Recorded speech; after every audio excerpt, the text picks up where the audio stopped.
स्वागत है आपका अपने वीकली करंट अफेयर में। ठीक है ना, शुरुआत करते हैं हम। सबसे पहला है हमारा एक चेस प्लेयर हैं जिनका नाम है क्या, मैग्नस कार्लसन।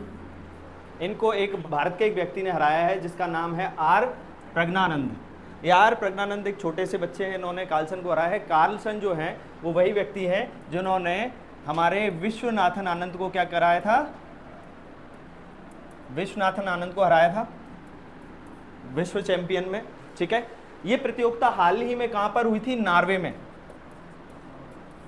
नॉर्वे में ये प्रतियोगिता हुई थी और इस प्रतियोगिता का इफेक्ट ये हुआ कि जो कार्लसन जो नंबर 1 पर थे वो खिसक कर कौन से स्थान पर आ गए, कार्लसन आ गए हैं 5th नंबर पर। ठीक है ना, नंबर 1 से कार्लसन कौन से नंबर पे आ गए, 5th नंबर पर आ गए। ठीक है, तो ये आपको याद रखना है। कार्लसन जो थे वो दुनिया के 1st नंबर चेस प्लेयर थे ना, टेनिस प्लेयर नहीं, चेस प्लेयर थे। ठीक है, तो कार्लसन को हराया हमारे प्रज्ञानंद। ठीक है, देख लो इसको, एक क्वेश्चन है इसका, क्वेश्चन देख लो। मई में 2004 में भारतीय किशोर खिलाड़ी आर प्रज्ञानंद ने शास्त्रीय प्रारूप में दुनिया के मैग्नस कार्लसन को हराया। वो खेल कौन सा था, कौन सा था, चेस। ठीक है ना, इस तरीके के तो आपको ठीक है, चलो अच्छी बात है। अगला फैक्ट है, बहुत महत्वपूर्ण फैक्ट है। एक व्यक्ति हैं जिनका नाम है सत्यदीप गुप्ता। सत्यदीप गुप्ता भारत के एक ऐसे व्यक्ति हैं जिन्होंने क्या किया है, सीजन में 2 बार, मतलब एक ही सीजन में 2 बार एवरेस्ट को फतेह किया है। एवरेस्ट और माउंट लोहत्से। ठीक है, माउंट लोहत्से और एवरेस्ट को फतेह करने वाले एक सीजन में 2 बार, मतलब एक सीजन में व्यक्ति एक ही बार चढ़ पाता है, वो कितने बार चढ़े, 2 बार चढ़े। ठीक है ना, तो ये 2 बार चढ़ने वाले जो रिकॉर्ड बनाए इन्होंने। ठीक है, इन्होंने केवल 11 घंटे में, 11 घंटे 15 मिनट में इसको चढ़ गए थे वो। ठीक है, अब फैक्ट और भी आते हैं, पहले सुन लो। फैक्ट और भी आते हैं कि सबसे पहला क्वेश्चन ये है कि माउंट लोहत्से कहाँ है, इसकी लोकेशन क्या है, कहाँ है माउंट लोहत्से। माउंट एवरेस्ट तो आप लोगों ने सुना है। ठीक है ना, माउंट एवरेस्ट के बारे में आप लोग जानते हो कि दुनिया की सबसे ऊंची चोटी कौन सी है, माउंट एवरेस्ट है कि नहीं। ठीक है, और माउंट लोहत्से कहाँ पर है, तो माउंट लोहत्से भी जो है चीन तिब्बत बॉर्डर पर है। ठीक है, क्लियर, कहां पर है, हाँ, इसकी हाइट है 8516 मीटर। ठीक है, और हमारी वो कितनी है, माउंट एवरेस्ट की हाइट कितनी है, 8850 मीटर। ठीक है, ये किसकी है, एवरेस्ट की हाइट है, और इसकी हाइट इतनी एवरेस्ट से थोड़ा सा छोटा है, बट 2 बार इन्होंने चढ़ने का रिकॉर्ड बनाया। अच्छा, इससे फिर क्वेश्चन और रेज होता है कि पहला व्यक्ति कौन था जो एवरेस्ट फतेह किया, कौन था, फर्स्ट पर्सन जिसने क्या किया, माउंट एवरेस्ट को फतेह किया, वो कौन थे, नहीं पता है, तेंजिंग नॉर्गे। तेंजिंग नॉर्गे एक जो व्यक्ति थे, इन्होंने पहली बार माउंट एवरेस्ट को फतेह किया था। ठीक है ना, इसके बाद भारत के और भी लोगों ने इसमें हासिल की थी सफलता। ठीक है, जैसे हमारे लेफ्टिनेंट कर्नल एस चीमा जो थे वो भी इस पे चढ़े थे भारत के।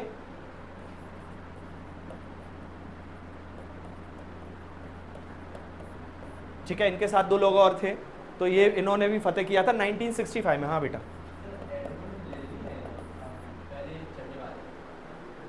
एक बार सर्च कर लो।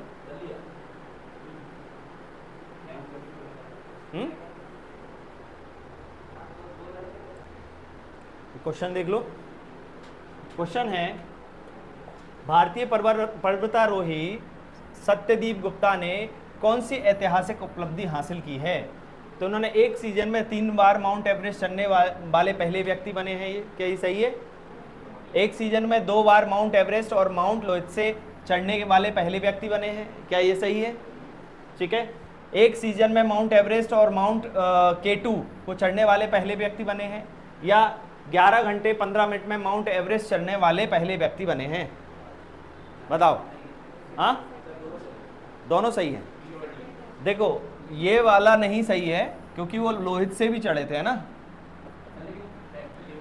ठीक है, फैक्ट ये माउंट एवरेस्ट नहीं, माउंट लोहित से 11 घंटे में चढ़े थे वो।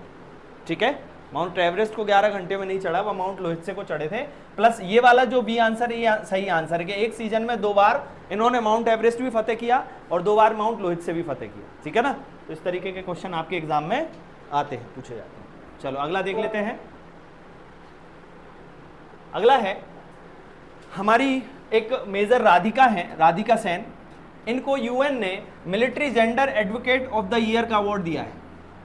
यूनाइटेड नेशन ऑर्गेनाइजेशन जो है इसने इनको एक अवार्ड दिया है, military gender advocate of the year. क्या होता है ये अवार्ड, सुना है नाम कभी?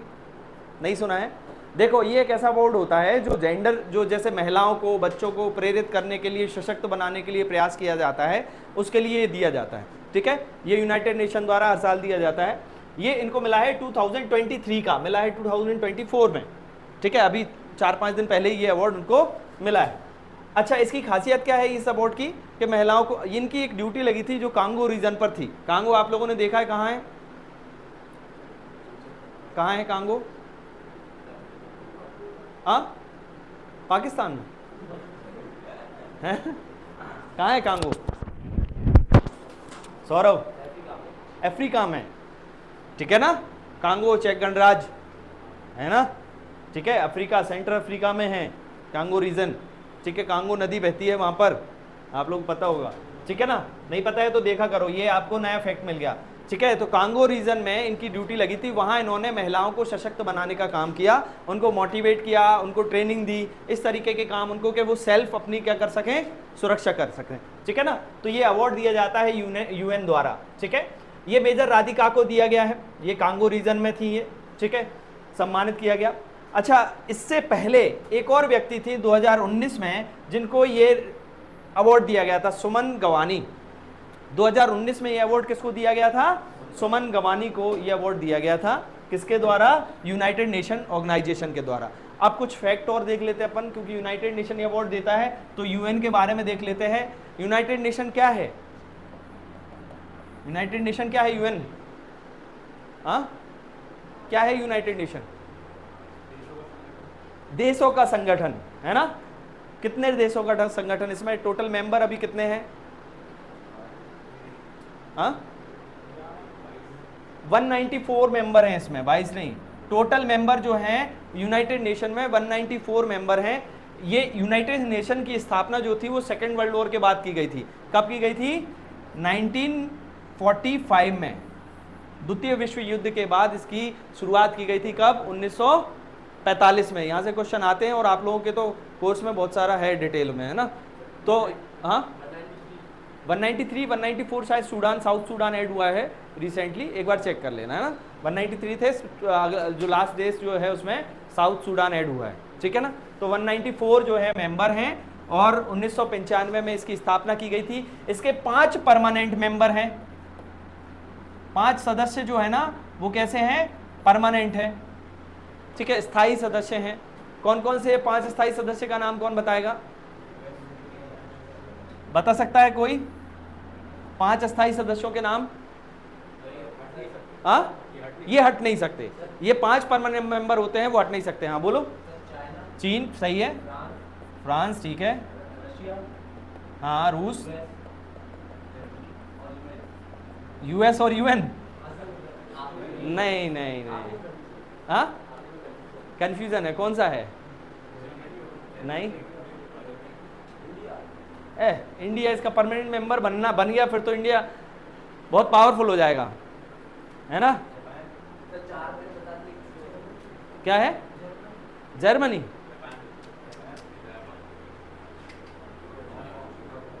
सिंगापुर चलो ये आपको पता करना है, ठीक है ना। 5वां परमानेंट मेंबर कौन सा है?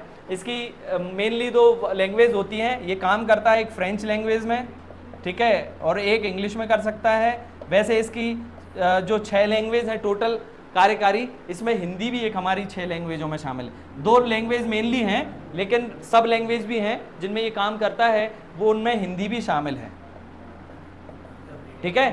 और इसका हेडक्वार्टर कहाँ है?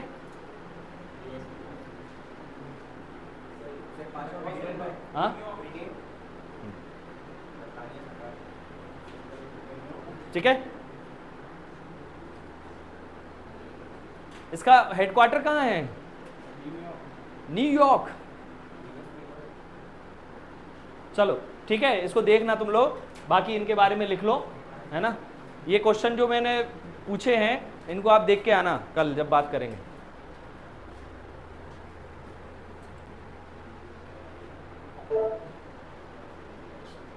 देखो क्वेश्चन देख लो।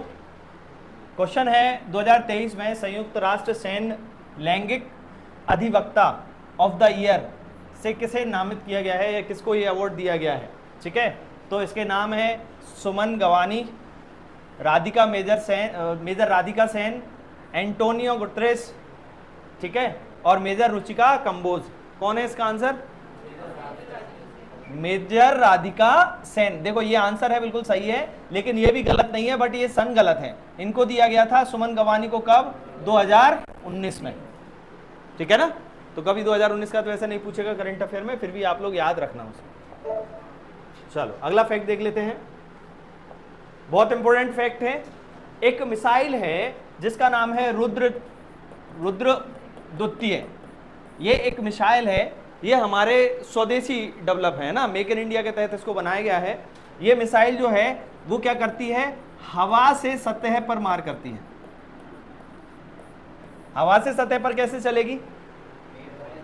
है ना, फाइटर जेट जो होते हैं उनमें ये मिसाइल रहेगी। हमको कहीं मान लो किसी दूसरे देश में कोई मिसाइल डालना है तो हम क्या करते हैं? जाएंगे फाइटर जेट से इसको डिटैच करेंगे और ठीक है, तो ऑटोमेटिकली उस देश के जहां हमको कोई टारगेट सेट करना होगा उस पर जाके मार करेंगे, ठीक है। तो ये हवा से सतह पर मार करने वाली रुद्र 2 मिसाइल है, इसको हमने बनाया है, ठीक है। और ये जो मिसाइल है ये डीआरडीओ के द्वारा बनाई गई है, ठीक है। डीआरडीओ का फुल फॉर्म क्या होता है? डीआरडीओ का फुल फॉर्म क्या होता है? हाँ क्या? हाँ, डिफेंस क्या ऑर्गेनाइजेशन, ठीक है। कब फॉर्म किया गया था इसको? हाँ, कब फॉर्म किया गया था? नहीं,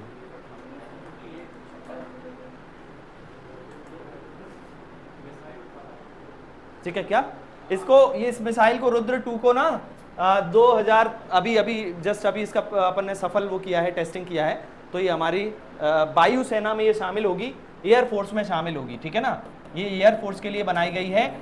और वर्तमान में डीआरडीओ के अध्यक्ष कौन हैं, ये भी आपसे क्वेश्चन पूछा जा सकता है। तो डीआरडीओ के अध्यक्ष हैं हमारे कौन? समीर वी कामत। ये हमारे डीआरडीओ के अध्यक्ष हैं। और हमारे गृह मंत्री कौन थे? अमित शाह।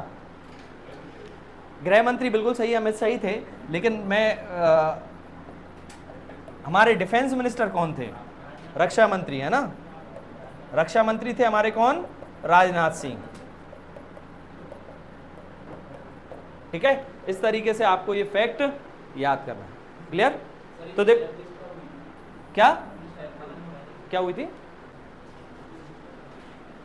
चलो क्वेश्चन देख लो। स्वदेशी रूप से विकसित ठोस चलित वायु प्रक्षेपित मिसाइल प्रणाली का नाम क्या है, जिसको अच्छा ये प्लेटफॉर्म भी आपको याद रखना है, SU-30 MK1 प्लेटफॉर्म पर सफलतापूर्वक परीक्षण किया गया है, ठीक है। तो क्या नाम है? रुद्रम 2, ठीक है। रुद्रम 2 इसका नाम है। चलो अगला है, लिथुआनिया के एक नए राष्ट्रपति बने हैं जिनका कार्यकाल 5 साल के लिए बढ़ा दिया गया है। इनका नाम है, क्या है? गितानस नौसेदा, ठीक है ना। गितानस नौसेदा को लिथुआनिया का राष्ट्र, अच्छा ये छोटा सा देश है लिथुआनिया, हम इसको क्यों पढ़ रहे हैं? क्योंकि इन्होंने क्या किया था, जब वॉर हुआ था, कौन सा हमारा? यूक्रेन, है ना। यूक्रेन और जो रूस का युद्ध हुआ था, इसमें इन्होंने बढ़ चढ़ कर भाग लिया था और यूक्रेन के जो लोग हैं, आम जनता को लिथुआनिया में रहने के लिए भी परमिशन दी थी। तो इनका कार्यकाल जो है वो 5 सालों के लिए बढ़ा दिया गया है।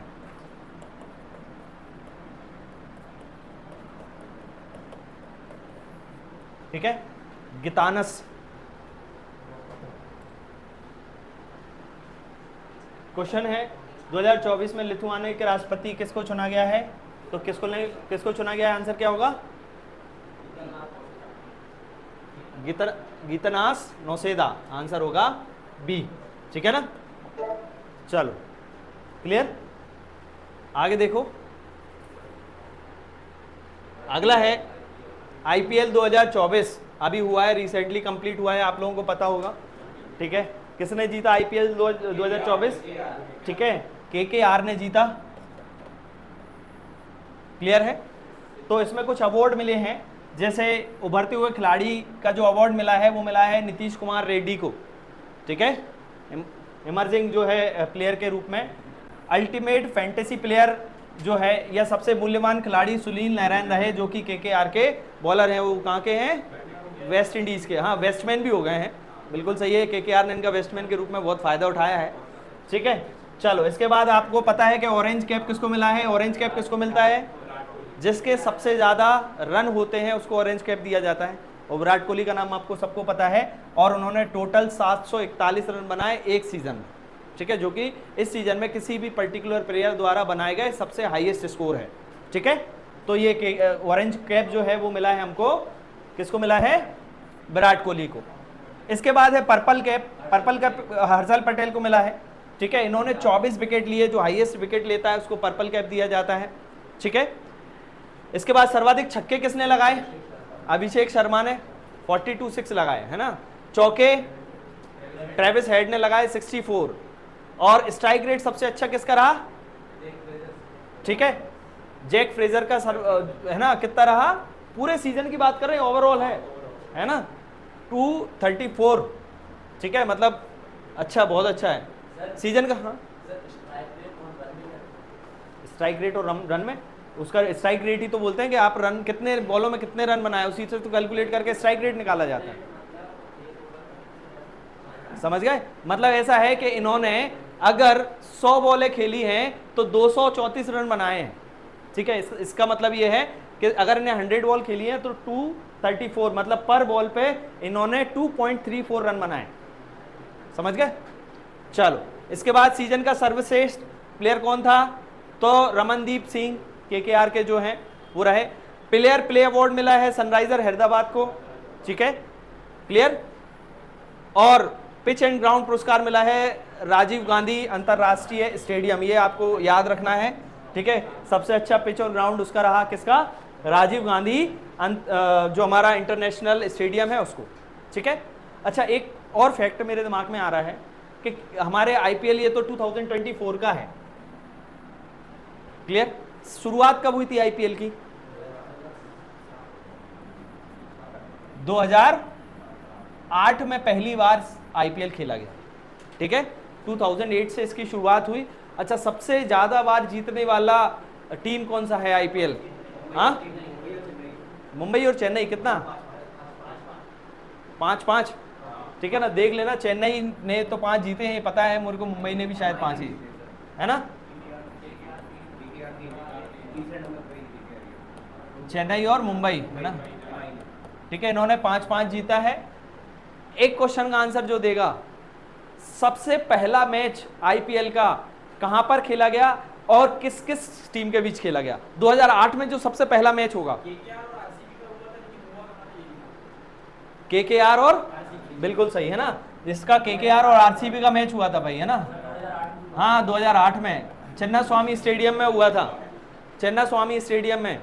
ठीक है, वैसे ऐसे फैक्ट नहीं पूछता है, पर हाँ ये पूछ सकता है कि सबसे ज्यादा बार आईपीएल किसने जीता, ये क्वेश्चन पूछ सकता है। आईपीएल की शुरुआत कब हुई, ये क्वेश्चन पूछ सकता है। तो ये सारे क्वेश्चन आपसे पूछ सकता है। ठीक है, लिख लो इसको। चलो, अब ये आईपीएल का फाइनल मैच जो था वो किस किस के बीच हुआ था? केकेआर और सनराइजर्स हैदराबाद। ठीक है, और जीत की विजेता कौन रहा? ठीक है, विजेता रहा। तो जब विजेता हो जाता है तो उसके जो फाइनल मैच था उसके कुछ खिलाड़ी हैं, जैसे मैच का सर्वश्रेष्ठ जो प्लेयर है उसको किसको दिया गया? मिचेल स्टार्क को दिया गया। ठीक है, इसके बाद मैच का फैंटेसी प्लेयर भी हमारे मिचेल स्टार्क ही रहे। ठीक है, मैच में सर्वाधिक छक्के जो लगाने वाले थे वो थे वेंकटेश अय्यर। मैच में सर्वाधिक चौके जो लगाए वो रहमानुल्लाह गुरबाज ने लगाए, और मैच में सर्वाधिक डॉट बॉल हर्षित राणा ने, जबकि अच्छा खेलता है वो, है ना। ठीक है, तो ठीक है ना, तो ये भी लिख लो, ये फाइनल मैच का लेखा जोखा है।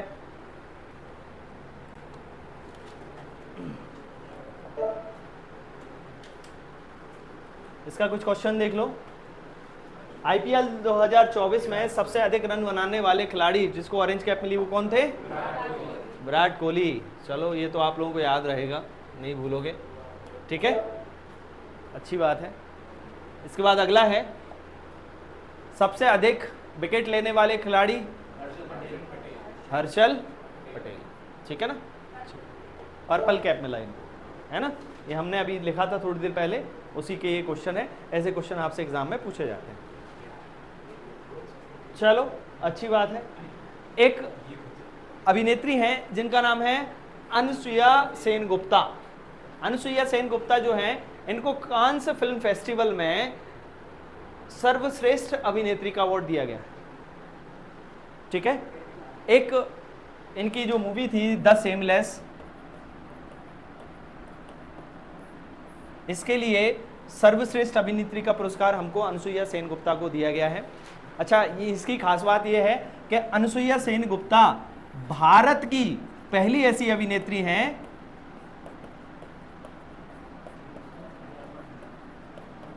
जिनको यह अवार्ड पहली बार मिला है।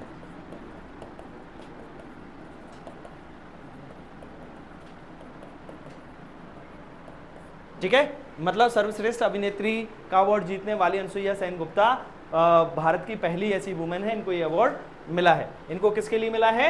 द सेमलेस के लिए। क्लियर? ठीक है। अच्छा, ये कहां किस उसमें मिला है? तो कांस फिल्म फेस्टिवल में। और ये कौन से 77वें कांस फेस्टिवल में, 77th था ये। ठीक है, 77th जो कांस फिल्म फेस्टिवल था उसमें अनुसुईया सेन गुप्ता को द सेमलेस के लिए बेस्ट अभिनेत्री का, सर्वश्रेष्ठ अभिनेत्री का पुरस्कार दिया गया। ठीक है, चलो आगे देखते हैं। क्वेश्चन देखो, 77वें कांस फिल्म महोत्सव में सर्वश्रेष्ठ अभिनेत्री का पुरस्कार जीतने वाली पहली भारतीय महिला कौन बनी? प्रियंका चोपड़ा, दीपिका पादुकोण, अनुसुईया सेन गुप्ता और आलिया भट्ट। आलिया भट्ट बनी, गधों हैं। ठीक है, अनुसुईया सेन गुप्ता पहली वुमन थी जिनको ये अवार्ड मिला गया। ठीक है, जोक सपाट। आगे बढ़ते हैं। अनुसुईया सेन गुप्ता को किस फिल्म के लिए 77वें कांस फिल्म फेस्टिवल में पुरस्कार दिया गया था? तो क्या नाम था? The seamless. ठीक है, चलो बहुत अच्छी बात है, सब समझदार बच्चे हो गए। अगला है, एक हमारी एक और जिम्नास्ट हैं जिनका नाम है दीपा कर्माकर। नाम सुना होगा आप लोगों ने, सुना है? इन्होंने हाल ही में जिम्नास्टिक चैंपियनशिप हुई थी, उसमें स्वर्ण जीता है। कहां पर हुई थी? 26 मई को ताशकंद में, उज्बेकिस्तान में एशियाई जिम्नास्टिक चैंपियनशिप हुई थी। इसमें इन्होंने क्या जीता है? स्वर्ण पदक जीता है।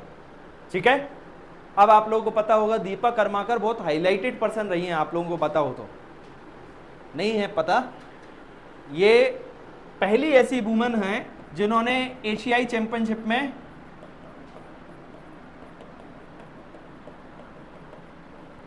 स्वर्ण जीता भारत के लिए, दीपा कर्माकर ने।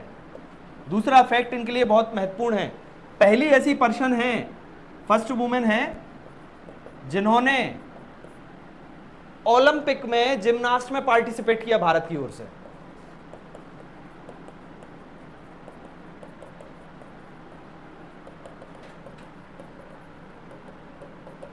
पहली ऐसी वुमेन है जिन्होंने ओलंपिक में पार्टिसिपेट किया था। आप लोगों को पता हो, अगर आपने रियो ओलंपिक देखा हो, रियो ओलंपिक कब हुए थे? रियो ओलंपिक हुए थे 2016 में। ये चौथे नंबर पर रही थी, मतलब पदक जीतते जीतते रह गई थी, ठीक है। फोर्थ उस पे आई थी ये, है ना, चौथे नंबर पर रही थी दीपा कर्माकर, ठीक है। तो बहुत इनका नाम उस समय बहुत प्रचलित था, अभी भी है, ठीक है। इन्होंने हाल ही में जिम्नास्ट में एक एशियाई चैंपियनशिप जीता है, जो कि कहाँ पर हुई थी? उज्बेकिस्तान, ताशकंद, ठीक है, क्लियर। ताशकंद वही शहर है जहाँ पर हमारे प्रधानमंत्री कौन, लाल बहादुर शास्त्री की क्या हुई थी? डेथ हुई थी। अच्छा, बहुत अच्छी बात है। अरे मतलब बहुत अच्छी बात है कि आप लोगों को पता है ना।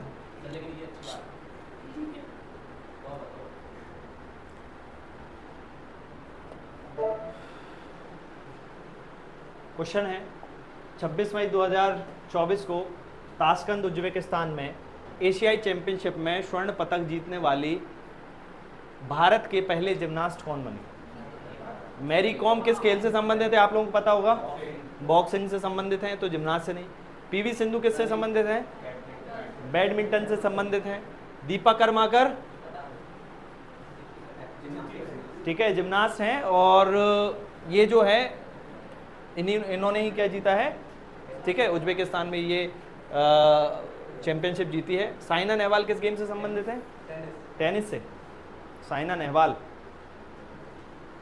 टेनिस से संबंधित है। तुम लोग क्या कर रहे हो पता नहीं मेरे को, है ना, बैडमिंटन से संबंधित है। चलो अगला है, अगली महिला है जिनका नाम है पायल कपाड़िया। इन्होंने, ठीक है, पायल कपाड़िया ने, इनको हाल ही में कांस फिल्म फेस्टिवल हुआ था, उसी में ही इनको एक इनकी मूवी थी जिसका नाम था, sorry, all we imagine as light. इसके लिए बेस्ट निर्देशक का अवार्ड मिला है। और ये अवार्ड पाने वाली अगली 30 वर्षों में, मतलब पिछले 30 सालों से ये अवार्ड भारत को नहीं मिला था, फिर से एक बार ही मिल गया। और ये अवार्ड जो है ना कांस फिल्म फेस्टिवल का सेकंड सबसे बड़ा अवार्ड आप बोल सकते हो उसको, ठीक है। पहला जो तो सर्वश्रेष्ठ फिल्म होता है वही मिलता है, उसी को मिलता है। ये इसको बेस्ट निर्देशन के लिए मिला है इनकी फिल्म, ठीक है, तो इसको भी आप लिख लो।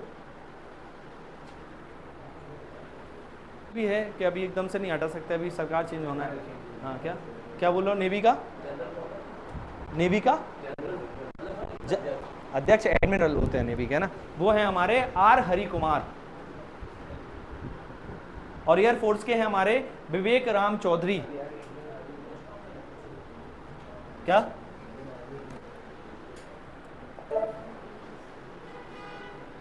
क्वेश्चन है, सरकार ने थल सेना प्रमुख के लिए 30 जून तक एक महीने के लिए जो है उनका कार्यकाल में विस्तार की मंजूरी दी है।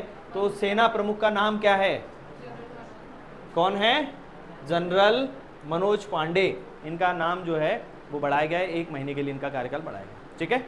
तो आज की क्लास यहीं समाप्त होती है, फिर मिलते हैं अगले हफ्ते इसी समय इसी वक्त यहीं पर। धन्यवाद, थैंक यू।